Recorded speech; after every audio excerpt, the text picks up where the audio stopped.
आपण जे 3रं वचन बघितलं याच अध्यायामधलं, त्या ठिकाणी ज्या वेळेस यहोशाफाट राजाला समजतं की असंचे सैन्य दोन्ही तिन्ही बाजून आपल्यावर येत आहे, त्यावेळेस त्याला काय झालेलं आहे, धाक पडलेला आहे, त्याला भीती वाटलेली आहे. आणि म्हणून त्यानं निर्णय घेतला, त्यानं लोकांना सांगितलं की आम्ही उपास प्रार्थना करायची. आणि त्यांनी उपास प्रार्थना केली, देवासमोर ते उभे राहिले, देवाला ते शरण केले. आणि या ठिकाणी आम्हाला पाहायला मिळतं देवाचा आत्मा या संदेष्टावरती आला आणि त्या ठिकाणी तो सांगत आहे, परमेश्वर म्हणत आहे, तो देवाच्या वतीनं त्या लोकांशी बोलत आहे आणि तो म्हणतो, हा मोठा समुदाय पाहून तुम्ही घाबरू कचरू नका, तुम्ही घाबरू नका, तुम्ही कचरू नका, कारण हे युद्ध तुमचे नव्हे देवाचे आहे. कोणाचे आहे?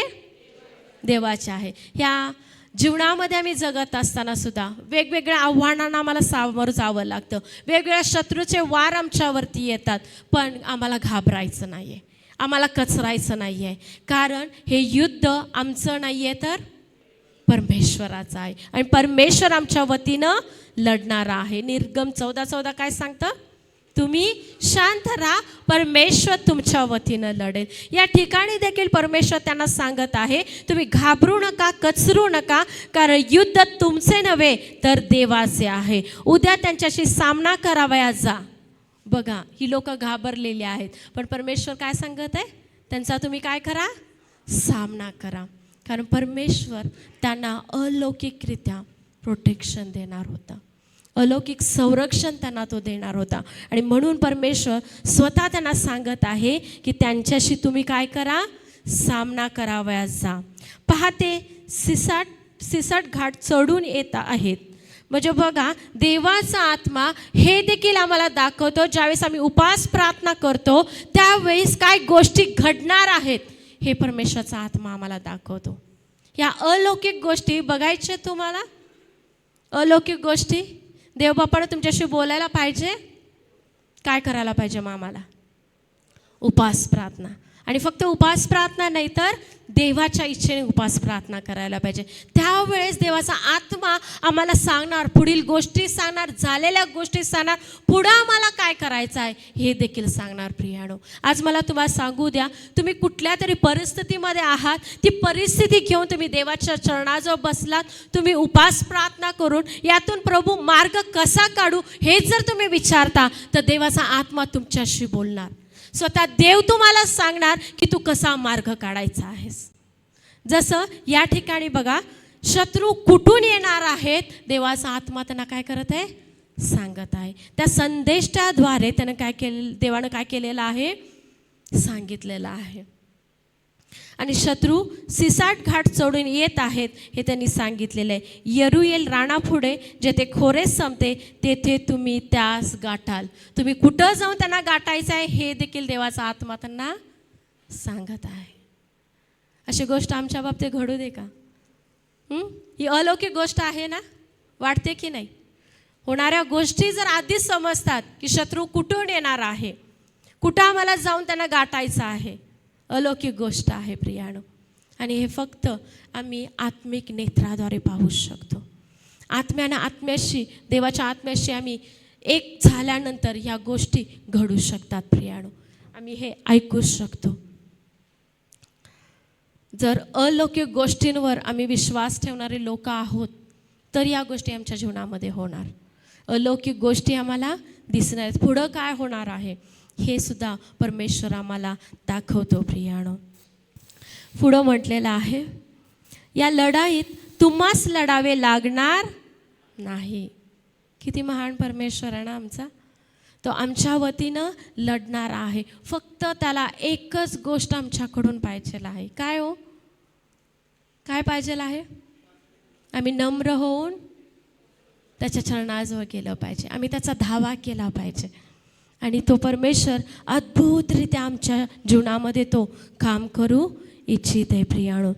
त्या ठिकाणी म्हटलेला बघा 17वं वचन, या लढाई तुम्हास लढावे लागणार नाही. हे यहूदा, हे यरूशलेमे, तुम्ही स्थिर उभे राहा. हालेलुया. तो परमेश्वर आज देखील आम्हाला सांगत आहे, तुम्ही स्थिर उभे राहा. किती वादळ वारे तुमच्या जीवनामध्ये येऊ देत तरी तुम्ही स्थिर राहावा म्हणून परमेश्वराचं वचन सांगत आहे. किती लोक आज स्थिर होणार आहेत? स्थिर होणार आहेत. कारण तो व्यक्ती यहुदी लोकांशीच फक्त नाही बोलत, तर आज तो आमच्याशी बोलत आहे देवाच्या आत्म्याकरवी. देवाच्या वचनाद्वारे तो आम्हाला सांगत आहे, तुमचे शत्रू कितीही असतील पण तुम्हाला विजयी परमेश्वर देणार आहे. कारण या ठिकाणी प्रभू काय म्हणतो, ही लढाई तुम्हाच लढावी लागणार नाही, तर कोण लढणार आहे? परमेश्वर. कारण वरच्याच वचनामध्ये काय म्हटलेलं आहे, हे युद्ध तुमचे नव्हे देवाचे आहे. सांगा शेजारच्या व्यक्तीला, हे युद्ध तुमचं नाही तर देवाचं आहे. या जगामध्ये जे संकट येतात, समस्या येतात, ज्या काही गोष्टी घडतात, हे युद्ध आमचं नाही आहे, तर कोणाचं आहे? परमेश्वराचा आहे. आणि तो परमेश्वर प्रत्येक वेळी आम्हाला काय करणार? संरक्षण देणार. एकच गोष्ट आम्हाला करायची आहे. काय करायचं आहे? नम्र होऊन देवाच्या इच्छेने आम्हाला काय करायचे? उपास प्रार्थना करायची आहे प्रियानो. पुढं म्हटलेलं आहे, तुम्ही स्थिर उभे राहा आणि परमेश्वर कसे तुमचे तारण करील हे पहा. हालेलुया. तो परमेश्वर म्हणत आहे, तुम्ही स्थिर उभं राहा आणि परमेश्वर तुमचे तारण कसे करतो ते तुम्ही पहा. घाबरू नका, कचरू नका, उद्या त्याचवर चाल करून जा. मोठं आव्हान परमेश्वर त्यांना देत आहे. पण ती लोक गेलेली आहेत, बघा. या ठिकाणी आम्हाला पाहायला मिळतं, कारण परमेश्वर तुमच्या बरोबर आहे, देव त्यांच्या बरोबर आहे, हे त्या संदेशाच्या द्वारे परमेश्वरनं त्यांना सांगितलं प्रियानो. इस्रायल लोकांबरोबर सुद्धा देव होता, है ना. ज्यावेळेस मोशे त्यांना मिस्र देशातून बाहेर काढलं आणि पुढे पुढे तो चालत होता, परमेश्वर कसा त्यांना मार्ग दाखवत होता हो? कसा? आणि अग्निस्तंभ, मेघस्तंभ आणि अग्निस्तंभाद्वारे परमेश्वर त्यांना मार्ग दाखवत होता आणि ते लोक त्या मार्गाने जात होते. या ठिकाणी सुद्धा परमेश्वर म्हणतो, तुम्ही घाबरू नका, मी तुमच्या बरोबर आहे, मी तुमच्या बरोबर आहे. या ठिकाणी सुद्धा परमेश्वरनं त्यांना एकटं सोडलेलं नाही आहे प्रियानो. या ठिकाणी सुद्धा परमेश्वर त्यांना म्हणतो की तुम्ही घाबरू नका, कचरू नका, उद्या त्याचवर चाल करून जा, कारण परमेश्वर तुमच्या बरोबर आहे. आणि प्रियानो, ह्या लोकांनी ते केलेलं आहे प्रियानो, ते केलेलं आहे. आम्ही 18वं वचन बघूया, 18 ते 21 वचन बघूया. मग यहोशापाटाने भूमीकडे तोंड करून मस्तक लविविले. त्याप्रमाणे सर्व यहुदी व यरूशलेम निवासी यांनी परमेश्वराचे भजन करून त्याच्यापुढे दंडवत घातले. आणि कहाती व कोरही यांच्यातले काही लेवी उभे राहून इस्रायलाचा देव परमेश्वर याचे स्तवन उच्च स्वराने करू लागले. ते अगदी पहाटेस उठून तकोवाच्या अरण्यात जाण्यास निघाले. ते जाऊ लागले तेव्हा यहोशाफाट उभा राहून म्हणाला, अहो यहुद्यानो, अहो यरूशलेम निवासी जन हो, ऐका, तुमचा देव परमेश्वर याच्यावर विश्वास ठेवा म्हणजे तुम्ही खंबीर व्हाल, त्याच्या संदेशावर विश्वास ठेवा म्हणजे तुम्ही यशस्वी व्हाल. बस. या ठिकाणी परमेश्वर बघा, त्या लोकांनी काय केलं? त्या संदेशाद्वारे बोलला आणि त्या ठिकाणी ते ऐकून त्या लोकांनी काय केलेलं आहे? परत 18 वचन बघा. जसं यहोशाफाट राजा असताना सुद्धा त्यानं काय केलेलं आहे? भूमीकडे तोंड करून मस्तक काय केले? लवविले. म्हणजे राजा आहे, मी कसा काय खाली जाऊ, मी कसा नम्र होऊ, असा त्यानं विचार केला नाही, तर तो परमेश्वराला शरण गेलेला आहे. भूमीकडे तोंड करून तो नतमस्तक झालेला आहे प्रियानो. आणि पुढं जी लोक आहेत ती देखील काय झालेले आहेत? देवाला त्यांनी दंडवत घातलेला आहे. हेच प्रमाण दाखवतं की आम्ही कोणीही असो, आम्ही परमेश्वर समोर नम्र व्हायला पाहिजे. आणि त्यावेळेस तो परमेश्वर आम्हाला उंच करणार आहे, त्यावेळेस तो परमेश्वर आम्हाला विजयी करणार आहे प्रियानो. या लोकांनी आणि यहोशाफाट राजाने सुद्धा परमेश्वराला नतमस्तक ते झालेले आहेत आणि त्या ठिकाणी त्यांनी विजय मिळण्या अगोदर देवाचा गौरव केलेला आहे, है ना. देवाचं उत्तर मिळण्या अगोदर, विजय मिळण्या अगोदर त्यांनी काय केलेलं आहे? देवबापाचं गौरव केलेला आहे. आणि यहोशाफाट राजा या ठिकाणी त्या लोकांना म्हणत आहे की तुम्ही बघा, या 20व्या वचनामध्ये बघा, अहो यहूद्यांनो, अहो यरूशलेमी निवासी जन हो, ऐका, तुमचा देव परमेश्वर याच्यावर काय करा? विश्वास ठेवा, म्हणजे तुम्ही खंबीर व्हाल. त्याच्या संदेशावर विश्वास ठेवा, म्हणजे तुम्ही यशस्वी व्हाल. अशी काही लोक पण असतात, ऐकतात संदेश, जी भविष्यवाणी येते ऐकतात पण विश्वास पण ठेवत नाहीत. आहेत ना अशी पण लोक? अशी पण लोक असतात प्रियानो. म्हणून तो यहोशाफाट राजा म्हणतो की हा निरोप आम्हाला देवाकडून आलेला आहे, म्हणून तुम्ही परमेश्वरावर विश्वास ठेवा आणि त्याच्या संदेशावरही तुम्ही काय करा? विश्वास ठेवा, म्हणजे तुम्ही यशस्वी व्हाल, म्हणजे आम्ही यशस्वी होणार. विश्वास देवावर का ठेवायचा आहे? कारण आम्ही खंबीर बनतो. देवावर विश्वास ठेवून आम्ही काय होतो? खंबीर बनतो. आणि संदेशावर विश्वास ठेवून यशस्वी होतं. प्रियानो, या ठिकाणी सुद्धा तुमच्यावर भविष्यवाणी होते. काही लोक स्वीकारतात, काही लोक सोडून देतात, ती सिद्धीत जात नाही. ते अंतःकरण आमचं पाहिजे प्रियानो, आणि त्यावेळेस ती भविष्यवाणी आमच्या जीवनात सिद्धीस येते. जे स्वीकारत नाहीत ना, परमेश्वर त्यांच्या जीवनात कार्य करत नाही. या लोकांनी जर ते नतमस्तक नसते झाले, त्यांनी जर या गोष्टीवर विश्वास ठेवला नसता, तर ते हरले असते प्रियानो. शत्रूने त्यांचा नाश केला असता. पण त्यांनी काय केलेलं आहे? परमेश्वरावर विश्वास ठेवलेला आहे आणि संदेश त्यावर सुद्धा काय केलेला आहे? विश्वास ठेवलेला आहे. म्हणून जी भविष्यवाणी येते ना, स्वीकारत जा आणि बघा तुमच्या जीवनामध्ये परमेश्वर काय कार्य करतो. या ठिकाणी आम्ही म्हणत असतो, अरे देवाचा आत्मा ही गोष्ट दाखवते. लोक उभा सुद्धा राहत नाहीत. काय रिस्पेक्ट देवाच्या आत्म्याचा. या ठिकाणी लोकांनी बघा काय केलेलं आहे. ते लोक नतमस्तक झालेले, दंडवत त्यांनी घातलेला आहे परमेश्वरासमोर. ज्या वेळेस संदेश ते बोलत असतात, संदेश जो सेवक बोलत असतो, सांगत असतो, ते प्रत्येक शब्द आम्ही झेलून धरला पाहिजे प्रियाणू. एक साक्ष मी सांगते, माझं गौरव मी करत नाही तर देवबापाचं गौरव आहे यामध्ये. सर्व गौरव माझ्या परमेश्वराला. की एका ठिकाणी मीटिंग होती आणि त्या ठिकाणी एक सेवक आले होते आणि त्या मीटिंगमध्ये प्रीती नाव घेतलं. प्रीती नाव घेतल्यानंतर एक बहीण तिथं समोरच बसली होती आणि ती पुढं गेली त्यांच्यासमोर आणि ती बहीण, त्या बहिणीवरती ते प्रॉफेसी करत होते, ते भविष्यवाणी करत होते की तुम्ही सेविका आहात, तुम्ही सेविका आहात, तुम्ही येणाऱ्या दिवसामध्ये सेवा करणार आहात. आणि ती बहीण, मला माहीत नाही तिने स्वीकारली की नाही, पण प्रीती नाव असल्यामुळं मी ती भविष्यवाणी स्वीकारली. भले माझ्यावर त्यांनी स्वतःहून नाही केली, पण प्रीती नाव असल्यामुळे मी ती स्वीकारली आणि देवाला मी वचन दिलं, परमेश्वर मी तुझी सेवा करणार. ही भविष्यवाणी माझ्यासाठी मी अंतःकरणात स्वीकारली. आणि परमेश्वरानं खरंच जी न बोलणारी प्रीती तुम्हाला प्रत्येकाला माहिती आहे, कधी लोकांसमोर न उभी राहणारी प्रीती परमेश्वराच्या सामर्थ्याने या ठिकाणी उभी राहत आहे. प्रिया, सर्व गौरव परमेश्वराच्या नावाला असू दे. कारण मी प्रार्थना करायला नाही म्हणणारी होते. मी कधी प्रार्थना समोर लोकांसमोर मी केली नव्हती, पण परमेश्वर आज देवाच्या आत्म्याकरवी चालवत आहे. हे माझा मोठेपणा मी सांगत नाही, मला वाहवा करावी म्हणून मी सांगत नाही. तर ज्यावेळी आम्ही भविष्यवाणी स्वीकारतो, कोणीही भविष्यवाणी करेल, ती स्वीकारणं आमच्या हातामध्ये आहे. आणि जर तुम्ही स्वीकारताना देवाचा आत्मा तुमच्या जीवनामध्ये काम करतो. मला माहीत नाही ती बहीण आता सेवा करते की नाही करत, पण मी स्वीकारली आणि मी आशीर्वादित झाले.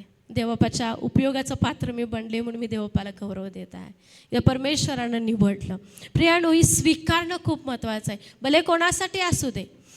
मला आठवतं की या ठिकाणी अमित ब्रदरना पिंक ड्रेस दाखवलेला आहे ना, शर्ट दाखवलेला.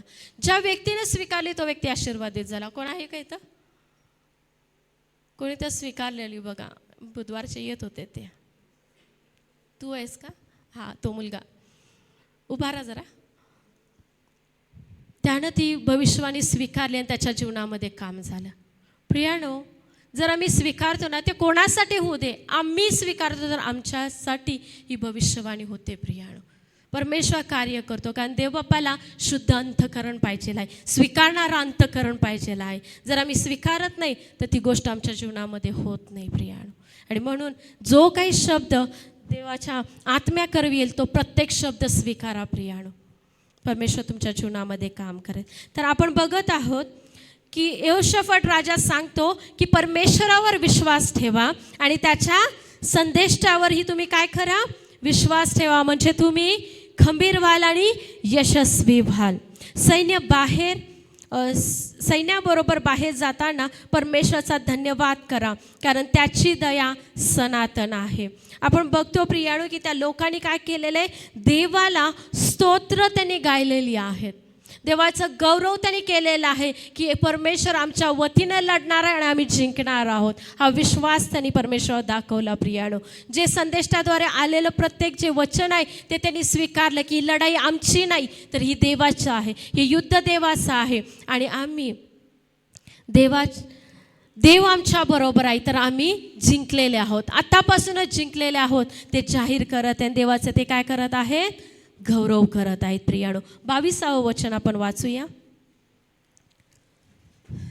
ते हे स्तोत्र गाऊन स्तवन करू लागले, तेव्हा अमोनी, मोवाबी व सेईर पहाडातले लोक जे यहुद्यावर चाल करून येत होते त्यास गाठण्यास परमेश्वराने दबा धरणारे बसवले व त्यांनी त्यांचा मोड केला. समजते का वचन आहे? वचन बघा काय सांगत आहे. ते लोक काय करत होते, देवाचं स्तवन करत होते आणि ते परमेश्वराचं गुणगान करत असताना, देवाचं गौरव करत असताना त्या ठिकाणी काय गोष्ट घडली आहे बघा. जे अमोनी सैनिक आहेत, जे मोवाबी आहेत, त्यांच्यामध्येच काय झालेलं आहे, त्यांच्यामध्येच काय झालेलं आहे बघा. वचन परत वाचूया का आपण.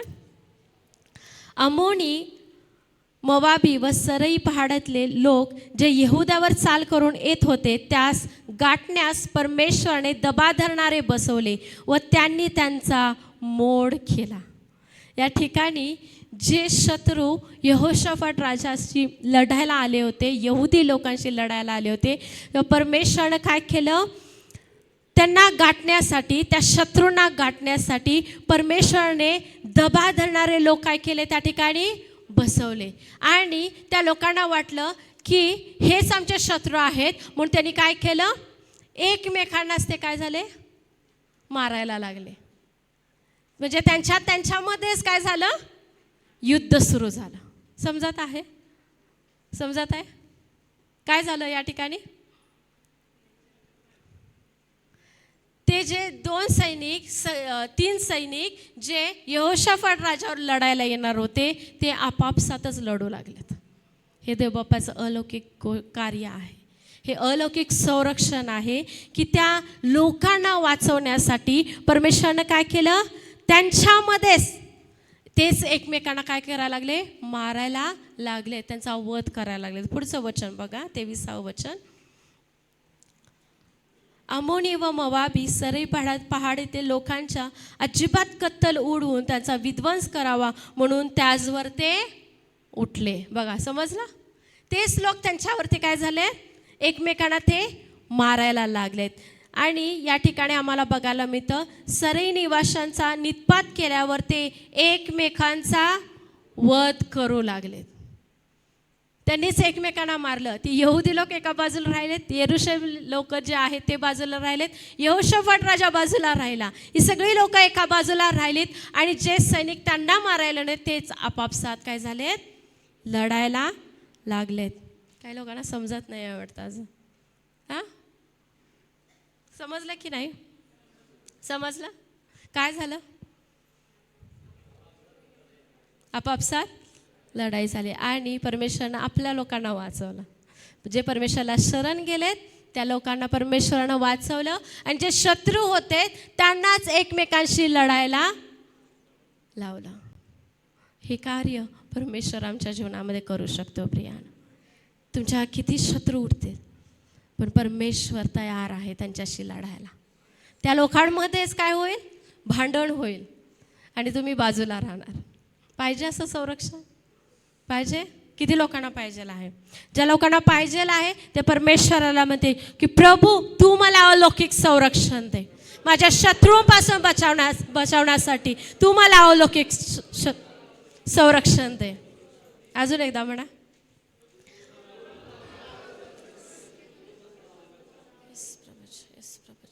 देव बाप्पा आम्ही प्रार्थना करत आहे परमेश्वरा.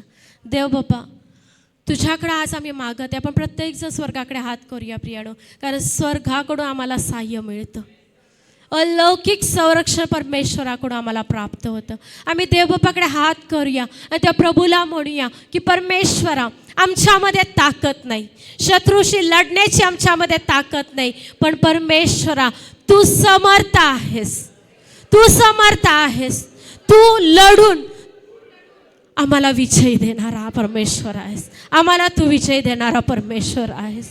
देव बाप्पा आम्ही आमचे लक्ष तुझ्याकडे लावतो, आम्ही आमचे डोळे तुझ्याकडे लावतो, आम्ही आमचा विश्वास तुझ्यावर टाकतो. बाप्पा तू आम्हाला संरक्षण दे, अलौकिक संरक्षण तुझ्याकडून आम्हाला मिळू दे प्रभूजी. आम्ही तुला शरण येतो, आम्ही तुला शरण येतो परमेश्वरा, आम्ही तुला दंडवत घालतो, तू आम्हाला संरक्षण दे. आम्ही उपास प्रार्थना करून स्वतःला नम्र बनवतो. प्रभू तू आम्हाला संरक्षण दे, तू आम्हाला संरक्षण. येशूच्या नावात आमेन, आमेन. प्रियानो ही गोष्ट आपल्या जीवनामध्ये सुद्धा घडू शकते. शत्रूच एकमेकाला मारत बसेल आणि आम्ही बाजूला राहू, है ना? छान गोष्ट आहे ना? परमेश्वर आमच्या जीवनामध्ये करू इच्छित आहे प्रियानो. फक्त देवाला जसं आवडतो तसा आम्ही उपास केला पाहिजे. पुढं म्हटलेलं आहे बघा, 24वं वचन जर बघितलं तर त्या ठिकाणी म्हटलेलं आहे की रानात सगळीकडे जर नजर फिरवलीत, रानातील टेहाळणीच्या बुरुजानजीक यहुदी लोकांनी येऊन त्या समुदायाकडे दृष्टी फेकली, तेव्हा चहूकडे जमिनीवर प्रेतेच प्रेते पडली आहेत, कोणी निभावला नाही असे त्यास दिसून आले. हालेलुया. परमेश्वर सांगतो शत्रू कुठून येणार आहे. हालेलुया. आम्ही उपास करतो तर परमेश्वर देवाच्या आत्म्याकरवी आमच्याशी बोलतो. तो सांगतो शत्रू कुठून येणार आहे, आम्ही कुठून जायचं आहे, आणि परमेश्वर आमचं संरक्षण करतो. प्रिया प्रभू आमचं संरक्षण करतो. तो परमेश्वर खूप महान आहे प्रियानो, आमच्या जीवनामध्ये काम करू इच्छित आहे. फक्त आम्ही त्याला शरण जाणं खूप महत्त्वाचं आहे. आणि आपण 27वं वचन बघूया आणि आपण थांबूया प्रियानो. मग सर्व यहुद्यातले लोक व यरूशलेमेकर व त्यांच्या अग्रभागी यहोशाफाट मोठ्या आनंदाने यरूशलेमेकडे परत चालले व त्यांच्या अग्रभागी यहोशाफाट होता. परमेश्वराने त्यास आपल्या शत्रूवर विजय प्राप्त करून देऊन हर्षभरीत केले. हालेलुया. हा आनंद जर आमच्या जीवनामध्ये पाहिजे तर आम्ही काय केलं पाहिजे? काय केलं पाहिजे? उपास प्रार्थना करून आम्ही देवाला शरण गेलं पाहिजे. प्रियानो करणार का उपास प्रार्थना? यापुढे उपास प्रार्थना करायचे, प्रभू मला तुझ्या अलौकिक गोष्टी बघायच्या आहेत म्हणून. किती लोक तयार आहेत अलौकिक गोष्टी बघण्यासाठी?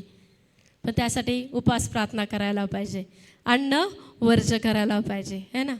या आपण प्रार्थना करूया प्रियानो. आमचे नेत्र बंद करूया, आम्ही प्रार्थना करूया. आम्ही आज प्रभूकडे सहाय्य मागूया, अलौकिक सहाय्य आम्ही परमेश्वराकडे मागूया प्रियानो.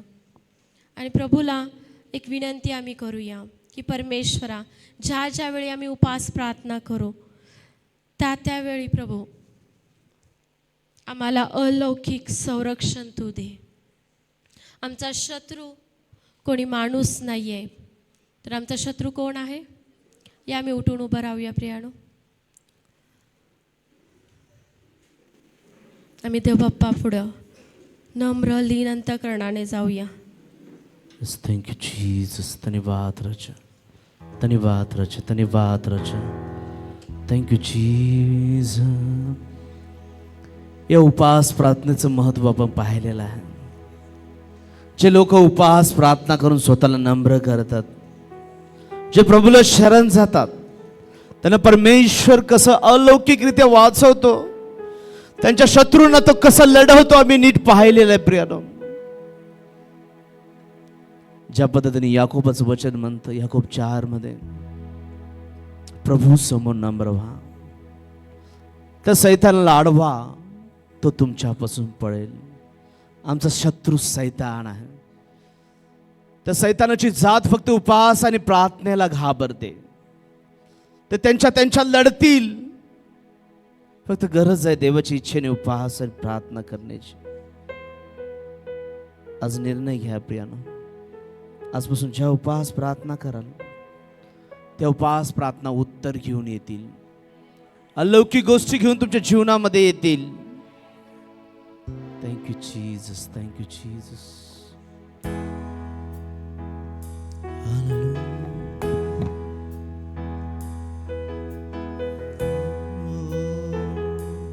पुन्हा एकदा मनात विचार करा. मी उपवास प्रार्थना करतो, पण माझ्या प्रार्थनेचं उत्तर मिळतं का? आणि ते अलौकिक संरक्षण मला मिळतं का शत्रूपासून सोडवणारच? हो प्रियानो, मला सांगू द्या. 158 मध्ये आश्वासन दिलेलं आहे, तुमची धार्मिकता तुमच्या पुढं राहील, त्याची महिमा तुमचं पाठीराखा होईल. हे परमेश्वरानं आश्वासन तुम्हाला दिलेलं आहे. हे आपल्या हात उंच करूया, नेत्र बंद करूया. तेरी महिमा का बादल छेड़े इस जगह को, तेरी आत्मा की वर्षा होवे इस जगह को,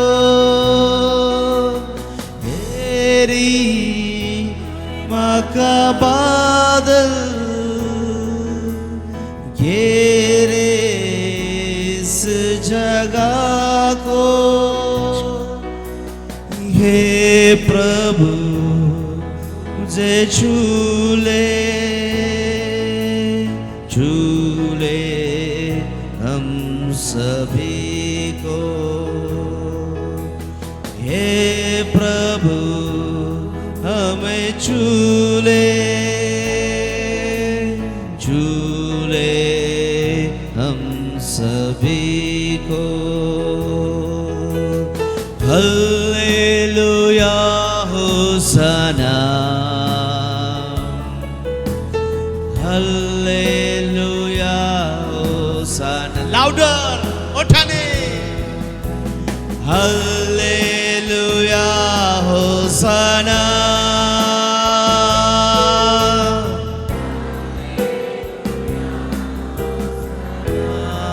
पुन्हा एकदा. हालेलुया होसाना.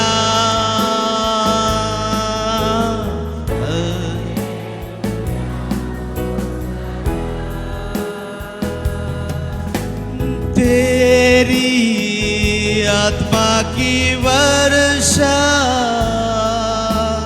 बरसे हम सभी पर, तेरी आत्मा की वर्षा बरसे